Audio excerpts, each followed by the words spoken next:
The next big trend in TVs is 4K, screens with 4 times the pixels of today's 1080p TVs. Now, whether you're convinced that this is the next big thing or the next big fad, manufacturers are hedging their bets and coming out with a wave of 4K TVs for fall. Now, personally, I don't know enough about the technology or the players here to know which of these next-gen TVs to get excited about, so I asked CNET senior editor David Katzmeier to reel off 5 of the 4K TVs coming out this fall that he's looking forward to the most.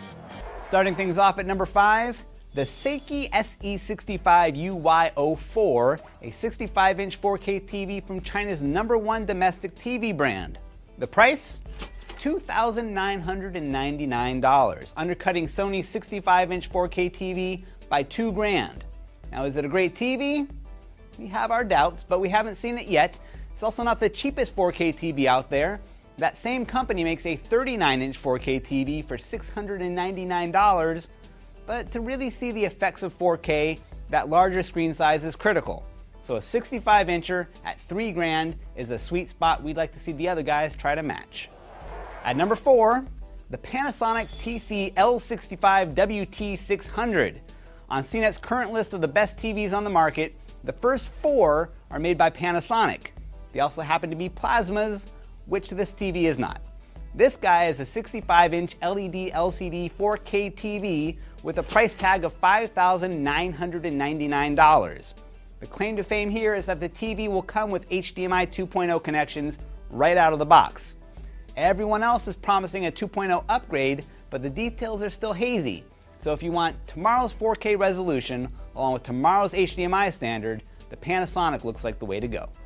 That said, for the same amount, you could go with number 3, the Sharp LC701DU.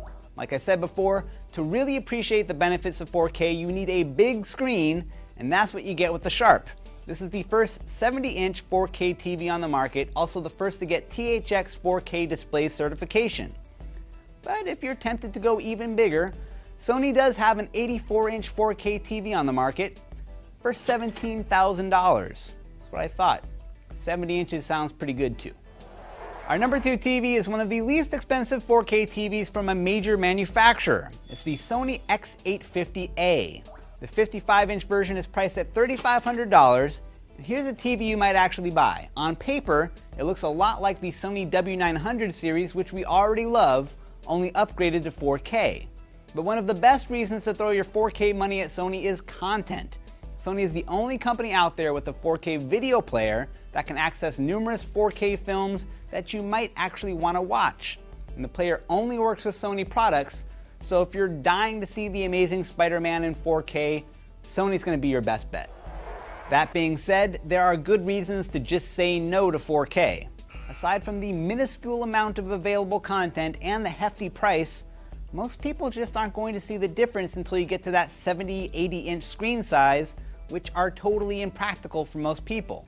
If you want to be blown away by a new TV technology, check out the new OLED TVs.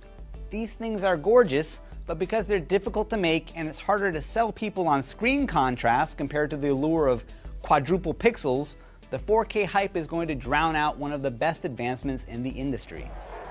But before you get too bummed out, there is one last 4K contender that I think we should all rally around. At number 1, the Sony VPL VW600ES, a 4K projector. Instead of knocking down a wall in your living room to fit a 100-inch 4K TV, this makes a lot more sense. It's not cheap at $15,000, but it's still cheaper than Sony's 84-inch 4K TV, and potentially you're going to get a lot more screen size for your dollar. HDMI 2.0 out of the box, which means faster frame rates that can keep up with Sony's real flagship product this fall, the PlayStation 4. You pair the two of these up with a nice screen, some Call of Duty, an IV drip, a bulk pack of adult diapers, and I'll see you in 2014, if I'm not eaten by my cats. So there you go, 5 of the most anticipated 4K TVs we're looking forward to playing with this fall. Visit CNET.com for David Katzmeier's full list, as well as Jeffrey Morrison's bracing tale of why 4K is mostly stupid. Until next time, I'm Donald Bell, and you can find more of me over at top5.cnet.com. At number 4, the Panasonic TC-L65W2